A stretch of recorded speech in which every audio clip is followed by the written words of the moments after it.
Deutéronome, je lis le Deutéronome 8 au verset 2. Parce que pour moi, tout part de ce principe-là. Le principe de la semaille et de la récolte. Dieu n'a rien. Dieu, les richesses de Dieu, c'est pour ses enfants. Hein. S'il ne doit pas donner ses richesses à ses enfants qui sont sur la terre et puis dans les cieux, bon, à quoi ça sert sa richesse? Ça d'abord, c'est un principe. Ça dit qu'il est riche, si ton papa est riche, que ce n'est pas pour te donner. Bon, pourquoi tu dis qu'il est riche alors? Donc je veux dire que Dieu donnait la richesse matérielle à des gens qui sont faits de corps et d'esprit. Puis c'est lui-même qui nous a fait de corps et d'esprit, de matériel et d'esprit. Donc il faut bien qu'ils prennent soin du matériel. Ou bien. Donc sinon, il devait nous sortir esprit, mais pourquoi il a pris la poussière de la terre qui est matérielle? Donc c'est parce qu'il sait qu'il peut pouvoir aux besoins matériels. Quoi qu'on dise, Christ est mort, ressuscité, le vieil homme a été crucifié, mais c'est pas... Est-ce que quand on a crucifié le vieil homme, est-ce que notre corps a disparu? Ils ont enlevé de notre corps le corps de mort, ce qui était mort en nous, qui faisait que la chair était assujettie à Satan. C'est lui-là qui a été crucifié. Mais la preuve, c'est qu'on se regarde, on voit un corps qui est là. Bref, donc ça veut dire que ce corps-là, Dieu doit prendre soin de lui. Anyway. Mais allons-y pour qu'on comprenne. Pour moi, je n'ai pas dit que pour moi, tout ce que chacun a dit, chacun a dit pour lui. C'est pour moi que je sais de dire. Donc je vais dire que c'est pas pour moi là qui est chaud. Tout le monde a l'esprit de Dieu. C'est pas parce que Blas a dit que c'est pour Blas là qui est forcément la vérité. Donc je dis pour moi avec des versets bibliques. Donc allons-y. Deutéronome 8, verset 2. Deutéronome 8, verset 2. Oui. Souviens-toi de tout le chemin que l'Éternel, oui. Dieu, t'a fait faire pendant ces 40 années dans le désert. Oui. Afin de t'humilier. On dit que Dieu t'a fait passer par le désert. C'est Dieu lui-même qui sait qu'il y a une route à part le désert, puisque la Bible nous dit ça, mais il t'a fait passer par le désert. Ça ressemble à Jésus, au Seigneur Jésus qui sort des eaux du baptême. Le Saint-Esprit descend sur lui et le Saint-Esprit n'a pas trouvé autre chose à faire que de l'envoyer être tenté. On dit Dieu ne tente personne. Ici, ça veut dire quoi? C'est le Saint-Esprit qui l'envoie dans les déserts, oui ou non, pour qu'il soit tenté. C'est écrit dans le livre de Luc 4. Vous comprenez? Donc, on dit Dieu ne tente pas, il faut bien faire attention. Qu'est-ce qu'on est en train de dire? Alors que ce n'est pas le Saint-Esprit qui allait tenter, comment on appelle ça? Jésus. Mais c'est le Saint-Esprit qui l'a envoyé pour être tenté. Donc, Dieu peut te conduire dans les épreuves. Est-ce que quelqu'un comprend la logique? Dieu ne tente pas, mais il peut t'envoyer vers là-bas. Vous allez voir que dans le verset de Deutéronome 8, il dit, pour t'éprouver. Dieu éprouve les chrétiens. Il faut qu'on t'éprouve. On dit la loi de la semaille et de la récolte. Mais tant que ça ne pourrit pas, ça n'est pas poussé. Donc il faut qu'on t'éprouve. C'est Dieu qui dit ça. Dieu ne change pas de principe. Pour pouvoir élever Jésus, il a éprouvé Jésus. Donc il n'y a pas quelqu'un qui va échapper. Par où Jésus est passé, c'est par là où on passe. On dit de prendre la croix et de le suivre. Donc tu seras éprouvé. Que tu le veuilles, oui ou non, tu seras éprouvé. Que tu crois en ça, oui ou non, tu seras éprouvé. Parce que Dieu dit dans Deutéronome 8, il n'a pas dit que pour d'autres, il va faire ça, et puis pour toi, il ne va pas faire ça. Il dit, et quelqu'un va dire que non, mais qu'est-ce qui prouve que ce n'est pas l'Ancien Testament? Tu vas lire ça, on va dans le Nouveau Testament, on va lire. La Bible dit de se réjouir du fait d'avoir part aux souffrances de Christ, afin de pouvoir se réjouir avec Christ. En d'autres termes, si tu n'as pas souffert avec Christ, il faut oublier la réjouissance avec lui. Anyway, parce qu'avec Dieu, c'est l'humilité précède la gloire. Tu ne peux pas dire l'humiliation précède l'élévation. Tu dois être humilié d'abord. C'est-à-dire que pour dire que la graine doit pourrir avant de pousser.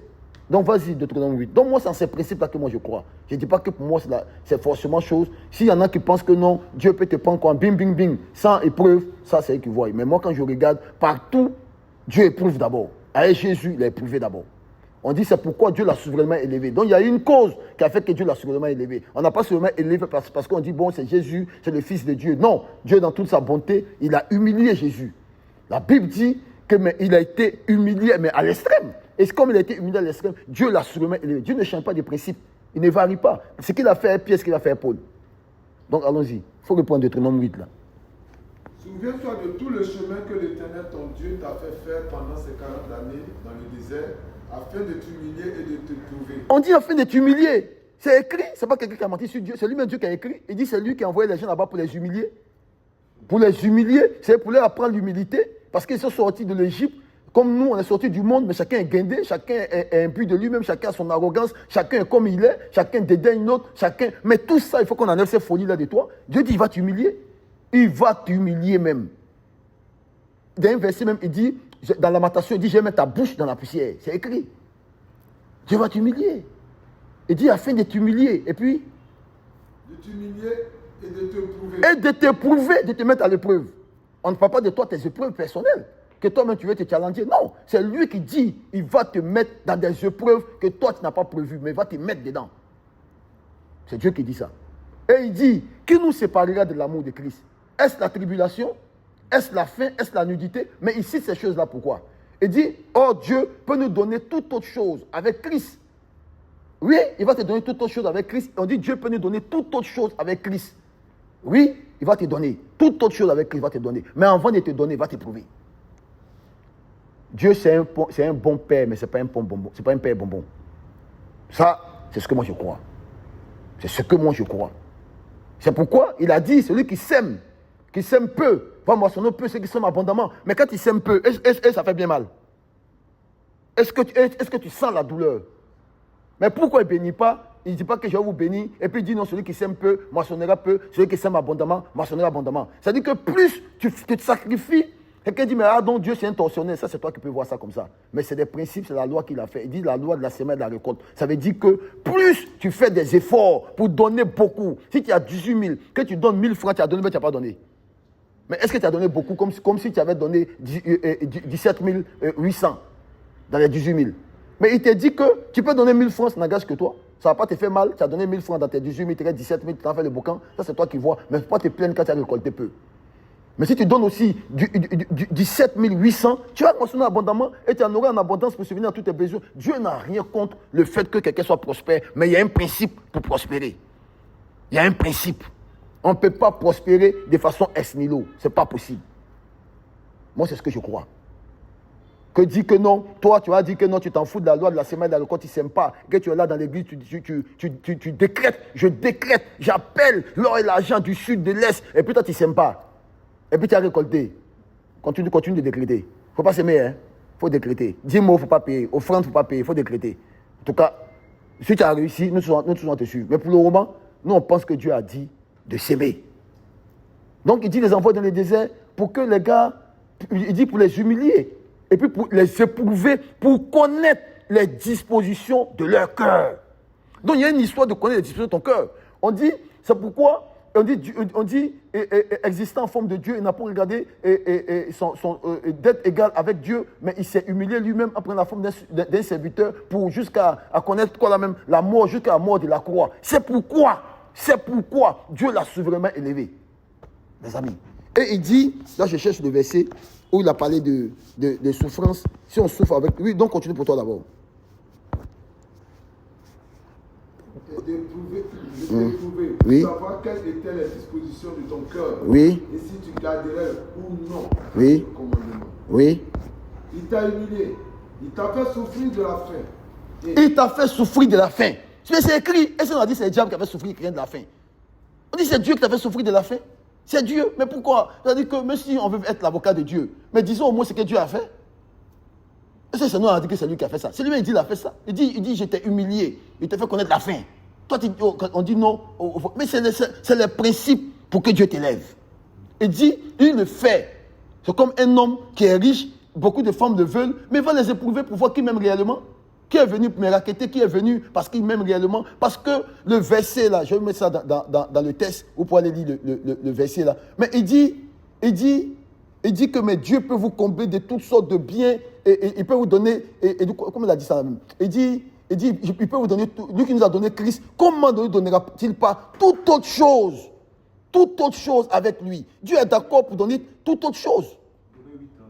Tu comprends, non? Ok, ouais, c'est Romains 8, 32. Il dit oui. Il est d'accord pour nous donner. Moi, il faut lire tout le chapitre de Romains 8. Tu vas bien comprendre le verset. Mais il dit, il peut nous donner toute autre chose avec lui. Il peut, mais il ne donne pas d'abord. Il ne donne pas d'abord. Donc, il dit, parce que quoi? Pourquoi il ne donne pas ça d'abord? Parce qu'il ne veut pas que votre amour, toi et lui, se détermine par rapport aux autres choses. C'est-à-dire que Dieu ne détermine, la relation entre Dieu et puis l'homme, Dieu ne détermine pas son amour vis-à-vis de toi par rapport au matériel. Dieu ne veut pas aussi que ce soit à cause du matériel que tu l'aimes. Il dit donc, tu dois pouvoir m'aimer dans les difficultés. Il faut que tu apprennes à m'aimer dans la nudité, dans la faim. Je vais te faire connaître la faim pour voir si tu ne manges pas, est-ce que tu vas toujours m'aimer. Je vais te faire connaître la nudité pour voir si tu es nu, est-ce que tu vas m'aimer. Je vais te faire connaître toutes sortes de difficultés pour vérifier ton amour pour moi. Si ton amour pour moi est basé sur les choses matérielles, c'est que tu ne m'aimes pas. Mais si ces choses ne peuvent pas t'éloigner de moi, c'est que tu m'aimes vraiment. Et après ça, on peut envoyer les anges te consoler, comme quand Jésus est sorti des eaux comment on appelle ça même, de la tentation, on envoie les anges le consoler. Mes amis, c'est pas une histoire de, est-ce que Dieu veut qu'on prospère? Oui, Dieu veut qu'on prospère. Il y en a qui vont récolter leur prospérité sur la terre, ça c'est correct. Ici sur la terre puis dans les cieux, mais il y en a qui ne pourront pas. Pourquoi je le dis? Parce qu'on a vu des gens, les héros de la foi, dans le livre de, comment on appelle ça même, Hébreux 11, on dit, on salue les choses là de loin. Donc moi, ça c'est moi. Je n'ai pas dit que c'est vraiment ça. J'ai dit, chacun dit ce que l'Esprit lui permet de comprendre. Moi, je garantis que Dieu fait prospérer sur la terre et dans les cieux. Mais ce n'est pas tout le monde. On dit pourquoi? Je dis parce que j'ai vu des personnes qui ont marché avec Dieu, qui n'ont pas connu la prospérité sur la terre. Mais je sais une chose, comme Dieu bénit la lignée, si toi, tu n'as pas pu récolter pour toi sur la terre, tes enfants vont récolter. Ils vont récolter. Le prix de ta persévérance, le prix de ta sémence, tout ce que tu as fait, tes enfants vont récolter, tes descendants vont récolter. Et puis, il dit, la promesse qu'il nous a faite, c'est le royaume des cieux. Et ça, moi, je garantis ça pour tous les chrétiens. Ça, c'est la plus grande des richesses. Effectivement, c'est ça la richesse. Il dit que la promesse qu'il nous a faite, mais c'est le royaume. Donc, il n'y a personne qui va dire que non, j'ai marché avec Dieu, et puis, bon, Dieu ne m'a rien donné. Non, comment je t'ai rien donné? Toi, mes gars, ce dans quoi je t'ai mis au ciel ici. Ça n'a rien à voir même avec ce que tu me demandais à terre là-bas. Donc, pour dire que Dieu bénit. Et c'est normal que le chrétien pense que Dieu va le bénir. Vous comprenez? Mais ce n'est pas une occasion pour se concentrer sur ça. Pour se concentrer sur ça. C'est comme je le dis, où l'aiguille passe, le fil va passer. Si tu es avec Dieu, t'inquiète pas. Tu vas souffrir, tu vas connaître toutes sortes de difficultés, mais si tu persévères, je dis bien si tu persévères, si ce n'est pas ces choses-là qui t'attachent à lui, il dit que ce ne soit pas ces choses-là qui t'attachent à moi. Il ne faudrait pas que la nudité t'éloigne de moi, il ne faudrait pas que la faim t'éloigne de moi. Ça, parce qu'on t'a chassé de ta maison, que ça veut dire que je ne t'aime pas. Moi, mon amour avec toi, ce n'est pas une histoire de je t'ai logé dans un château ou pas. Sans le château, tu dois pouvoir m'aimer. S'il te faut le château pour m'aimer, c'est qu'il y a un problème. Voilà comment Dieu fonctionne. On ne met pas le matériel en nous et Dieu pour dire que non, comme Dieu m'a donné comment on appelle ça maintenant, une carrosse, c'est-à-dire qu'une voiture, et c'est pas quelle voiture qui est Maybach ou bien quoi, et donc ça veut dire que Dieu m'aime. Dieu dit non, hein, moi mon amour ne se définit pas par rapport à ça. Moi quand je t'aime, je fais tout pour que tu aies mon esprit, parce que je donne les choses spirituelles. Quand tu donnes mon esprit te permet d'avoir toutes choses. Mais une chose est claire, je vais t'éprouver. Je vais t'éprouver. Donc pour moi, le chrétien sera béni. Tous les chrétiens seront bénis, à condition qu'ils persévèrent avec Dieu malgré les difficultés. Nous demeurons bénis. Voilà ce que je pouvais dire.